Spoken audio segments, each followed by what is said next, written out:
Every 40 seconds, someone in the United States has a stroke. For hundreds of thousands of people each year, it's a life-altering and sometimes life-ending event. Many who survive are left with serious, long-term disabilities. But there's one fact about stroke that's far more powerful than any statistic. The vast majority of them, as many as 80 to 90%, are preventable. They don't have to happen. The power to prevent a stroke often starts with knowledge. Knowledge about your body, your habits, and your personal risk level. So many people are walking around completely unaware they might be on the verge of this medical catastrophe, with risk factors hidden in plain sight. This video is here to change that. Nearly 800,000 people in the US will have a stroke this year. For many of them, the warning signs were there but went unnoticed. What if you could get a clear snapshot of your own stroke risk right now, in just the next few minutes? What if you could identify the hidden dangers that might be lurking in your daily life? That's exactly what we're going to do. We'll walk through a simple, evidence-based self-assessment to help you understand if your personal risk for a stroke is high or low. This isn't about creating fear. It's about empowerment, because knowing your risk is the first and most important step you can take to protect your brain, your health, and your future. Before we can check our risk, we need to understand what we're up against. So what exactly is a stroke? The simplest way to think of it is as a brain attack. That term immediately tells you how urgent and serious it is. Just like a heart attack happens when blood flow to the heart is blocked, a stroke happens when blood flow to part of the brain gets cut off. When that occurs, brain cells are starved of the oxygen and nutrients they need to survive, and they start to die within minutes. This cell death is what causes the lasting brain damage and disability associated with a stroke. Strokes generally fall into two main categories. The first and most common type, accounting for about 87% of all strokes, is an ischemic stroke. Ischemic just means a lack of blood flow. In an ischemic stroke, an artery supplying blood to the brain gets blocked, usually by a blood clot. Sometimes a clot forms right inside a brain artery that's been narrowed by atherosclerosis, a buildup of fatty plaque. Other times, a clot forms somewhere else in the body, like the heart, and travels through the bloodstream until it gets stuck in a smaller brain artery. Imagine a major highway into a city is suddenly blocked by a rock slide. All traffic stops. That's what happens in the brain. The second type is a hemorrhagic stroke. It's less common, making up about 13 to 15% of cases, but it's often more deadly. Hemorrhagic means bleeding.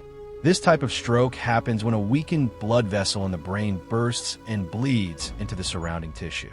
The most common cause is uncontrolled high blood pressure, which puts constant stress on artery walls. Another cause is an aneurysm, which is a weak, bulging spot on an artery that can rupture. Think of a high-pressure pipe bursting inside a wall. Not only does the water fail to reach the faucet, but the gushing water itself causes huge damage to the structure around it. That's what happens inside the enclosed space of your skull. There's also a critical warning event called a transient ischemic attack, or TIA. Many people call it a mini stroke. A TIA is like a temporary stroke. The symptoms are the same, but they're fleeting, often lasting just a few minutes, and almost always gone within 24 hours. This happens when a clot briefly blocks an artery, but then dissolves on its own before permanent damage occurs. A TIA is not a minor event. It's a massive warning sign. About 1/3 of people who have a TIA will go on to have a major stroke, with half of those strokes happening within a year. Ignoring a TIA is like ignoring a blaring smoke alarm. It's a signal that a catastrophe could be imminent and offers a precious opportunity to get help and prevent a devastating stroke. When it comes to any stroke, the single most important concept is time is brain. Every minute a major stroke goes untreated, the average person loses about 1.9 million brain cells. This shows just how urgent it is to recognize symptoms and get emergency medical care immediately. Now that we know what a stroke is, let's look at who is at risk and why. The factors that contribute to your odds of having a stroke aren't a mystery. They've been studied for decades. They're usually split into two groups: the ones you can't change, non-modifiable, and the ones you can control, modifiable. Let's start with the non-modifiable risks. You can't change these, but you need to know them because they form the baseline of your personal risk. First is age. This is the single biggest non-modifiable risk factor. While strokes can happen at any age, your risk doubles for each decade of life after age 55. This is mostly due to the wear and tear on our blood vessels as we get older. Second is family history and genetics. If a close relative, like a parent or sibling, has had a stroke, your own risk is higher. This can be due to inherited risks for things like high blood pressure or aneurysms. Third is race and ethnicity. For complex reasons, including genetics and health disparities, some groups have a higher stroke risk. In the US, for instance, Black individuals have a significantly higher risk of a first stroke and a higher death rate from stroke compared to white individuals. Fourth is sex and gender. Men are more likely to have a stroke at a younger age. But because women tend to live longer, they have more strokes overall, and stroke is a more common cause of death for women. Women also have unique risk factors related to pregnancy and certain hormonal medications. While we can't change these things, they give us important context. The second category, the modifiable risk factors, is where you have the power to make a real difference. These are the risks tied to your lifestyle and medical conditions you can manage. In fact, studies show that controlling these factors could prevent up to 90% of all strokes. This is where we'll focus our self-assessment. This brings us to the core of the video, the self-assessment. I'm going to walk you through a 5-point scorecard based on the most powerful and controllable risk factors. For each point, I'll ask a simple yes or no question. Be honest with yourself. The goal isn't to get a perfect score, but to get a clear picture of where you stand today. Disclaimer: this scorecard is an educational tool, not a medical diagnosis. Its purpose is to raise your awareness and help you identify areas to discuss with a doctor. It does not replace a professional medical evaluation. Let's begin. Point 1. The pressure gauge, your blood pressure. The first and most important risk factor is high blood pressure or hypertension. It's often called the silent killer because it has no symptoms, yet it quietly damages your body. High blood pressure is the single biggest controllable risk factor for stroke. It causes damage by hardening your arteries and can even cause them to burst. The question for your scorecard is, do you know your blood pressure, and is it consistently at or below the healthy target of 120/80, either naturally or with medication? If you don't know your numbers, or if you know they're consistently high and unmanaged, your answer for this point is no. If you know your numbers and they're consistently in a healthy range, your answer is yes. Point 2. The chemical assault, smoking and vaping. Next up is tobacco use. Smoking is one of the worst things you can do for your cardiovascular system. The link between smoking and stroke is direct and powerful. The chemicals in tobacco raise your blood pressure, damage your arteries, and thicken your blood, making clots more likely. What about vaping? While often seen as safer, e-cigarettes still deliver nicotine, which harms blood vessels.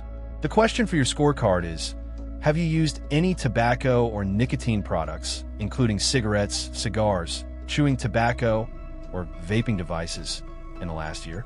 If the answer is yes, your answer for this point is no. If you've been completely free of all nicotine and tobacco for at least a year, your answer is yes. Point 3. The fuel you use, your daily diet. The third point is about nutrition. Your diet has a huge impact on your blood pressure, cholesterol, and body weight. Diets high in saturated fats, salt, and sugar all contribute to processes that can lead to a stroke. On the flip side, a brain-healthy diet is one of your strongest defenses. Diets like the DASH and Mediterranean diets, which focus on fruits, vegetables, whole grains, and lean protein, are proven to reduce stroke risk.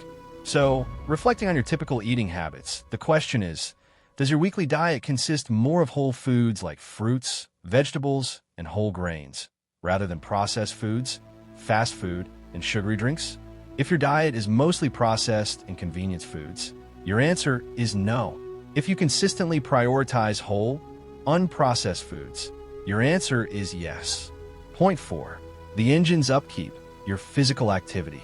Fourth on our list is physical activity. A sedentary lifestyle is a major risk factor for stroke. Regular exercise is like a tonic for your entire cardiovascular system. It helps lower blood pressure, maintain a healthy weight, and improve cholesterol levels. The standard recommendation is for at least 150 minutes of moderate intensity activity per week. This means things like brisk walking, swimming, or cycling. The question for your scorecard is, on average, do you get at least 150 minutes of moderate intensity physical activity or 75 minutes of vigorous activity per week? If you regularly meet or beat this goal, your answer is yes. If you don't, your answer is no. Point 5. The heart's rhythm, atrial fibrillation, AFib. Our final point addresses a specific and very dangerous condition called atrial fibrillation, or AFib. AFib is the most common type of irregular heartbeat. Instead of beating steadily, the heart's upper chambers quiver chaotically. This allows blood to pool and form clots, which can then travel straight to the brain and cause a severe stroke. AFib increases stroke risk by about 5 times. The scariest part? Many people have no symptoms and don't know they have it. The only way to know for sure is to be diagnosed by a doctor. So, the question is, has a doctor ever told you that you have an irregular heartbeat or atrial fibrillation? If the answer is yes, your answer for this point is no, as this indicates a major risk factor is present. If you've been told your heart rhythm is normal, your answer is yes. Our 5-point scorecard covers the biggest controllable risks, but a few other conditions are important to mention. First is diabetes. High blood sugar damages blood vessels over time, making them prone to the blockages that cause strokes. Managing diabetes is a key part of stroke prevention. Second is high cholesterol. Specifically, high levels of bad LDL cholesterol are a key ingredient in the plaque that clogs arteries. Diet is a huge factor here, and doctors can also prescribe medications to help. Finally, there is obesity. Being overweight puts a major strain on your entire cardiovascular system. It contributes to high blood pressure, high cholesterol, and diabetes, all primary drivers of stroke. These factors are all deeply connected to the scorecard points on diet and exercise. If you've been diagnosed with any of these conditions, it just raises the stakes for managing those 5 key areas. Now, let's tally your score. Look back at your 5 answers. Remember, a yes means you're hitting a healthy target, and a no means you have an identified risk factor. So what does this suggest? If you answered yes to 4 or 5 questions, this suggests you're living a lifestyle that promotes brain health, and your controllable risk for stroke appears to be on the lower end. That's excellent. Your goal is to maintain these habits for the long haul. But remember, this doesn't mean zero risk, especially when you factor in age and family history. If you answered yes to 2 or 3 questions, this puts you in the middle. You're doing some things right, but there are clear areas where your risk is higher. Each no on your scorecard is a major opportunity for improvement. This score should be a strong motivator to address those specific risks. If you answered yes to 0 or 1 questions, this score suggests your controllable risk for stroke is significantly elevated. When you have multiple uncontrolled risk factors, they multiply each other's effects. This result should be seen as an urgent call to action. It's vital that you schedule an appointment with your doctor soon to get a full risk assessment and create a management plan.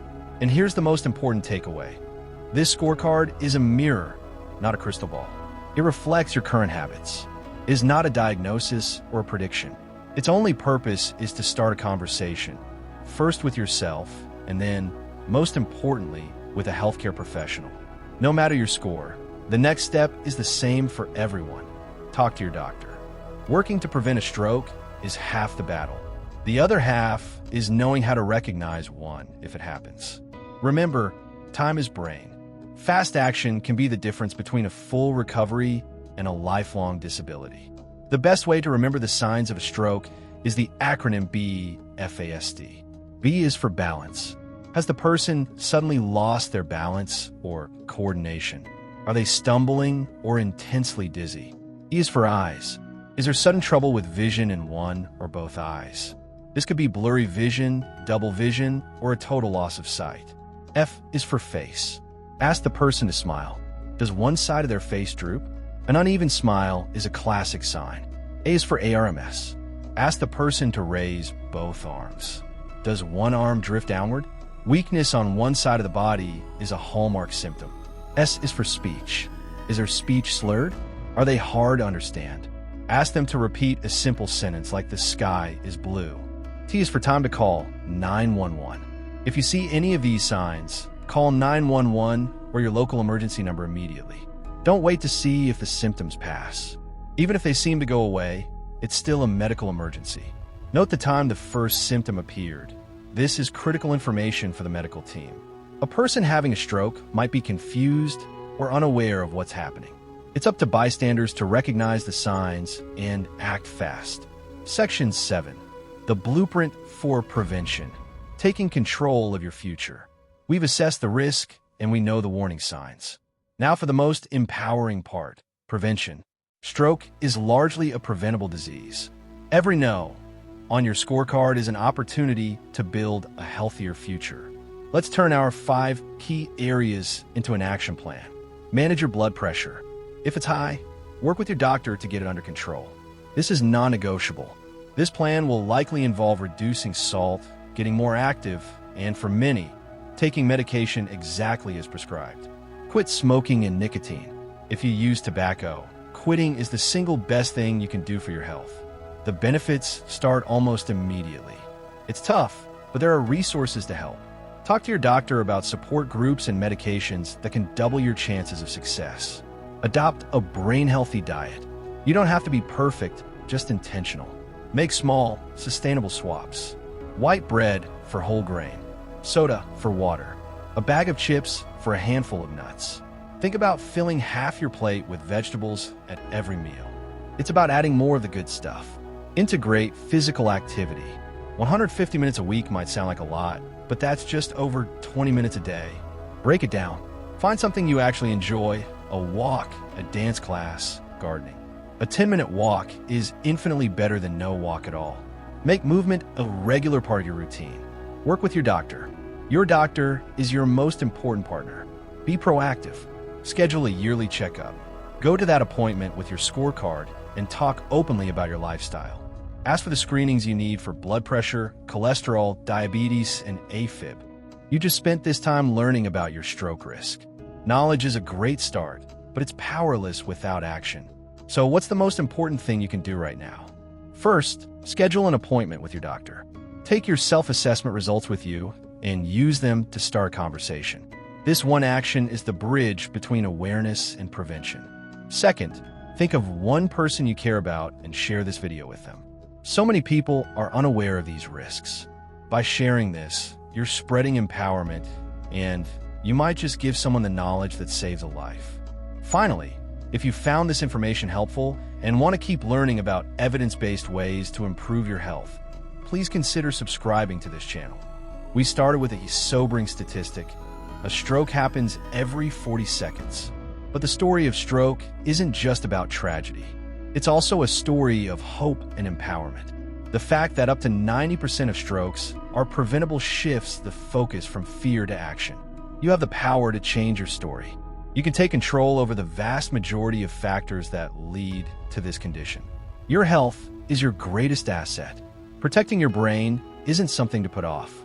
It starts today with the knowledge you now have and the choices you make from this moment on. Don't be a statistic. Be a success story. Take what you've learned, talk to your doctor, and commit to taking real steps toward a long, healthy life. Thank you for investing this time in yourself. Thanks for watching. Hit the bell icon for the daily updates. Please do like, subscribe, and share with your friends.